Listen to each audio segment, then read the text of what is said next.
કચ્છના ભચાઉ તાલુકાના સામખિયારી ગામમાં મતદાર યાદી સાથે જોડાયેલો એક ગંભીર અને ચિંતાજનક મામલો સામે આવ્યો છે। ગામમાં અસલી અને કાયદેસર મતદારો સામે ખોટી રીતે ફોર્મ નંબર 7 ભરીને વાંધા ઉઠાવવામાં આવ્યા હોવાનો સનસનાટીભર્યો આક્ષેપ થયો છે। કુલ 346 મતદારો સામે કોઈ અંગત કે કાયદેસર આધાર વિના ફોર્મ નંબર 7 દાખલ કરાયા હોવાનું કહેવામાં આવી રહ્યું છે।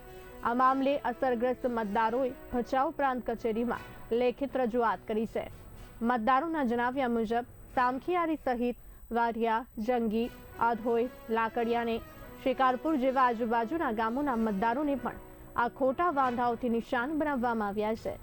મતદારોએ પોતાની ઓળખ, હાજરી અને મતદાર હોવાના તમામ પુરાવા રજૂ કરી આ વાંધાઓને સંપૂર્ણપણે પાયા વિહોણા અને બેબુનિયાદી ગણાવ્યા છે। તમામ અરજીઓ તારીખ 2/2/2026ના રોજ સંબંધિત અધિકારીઓને સોંપવામાં આવી હતી, જેને પ્રાંત કચેરીએ સ્વીકાર પણ કર્યો છે। મતદારોનો ગંભીર આક્ષેપ છે કે લોકશાહી પ્રક્રિયાને ખોરવવા માટે ષડયંત્રપૂર્વક ખોટા ફોર્મ ભરવામાં આવ્યા છે।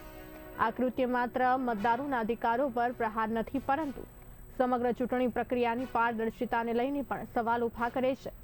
આ મામલે ખોટા ફોર્મ નંબર 7 ભરનાર તત્વો સામે કડક કાયદેસર કાર્યવાહી કરવાની માંગ ઉઠી છે।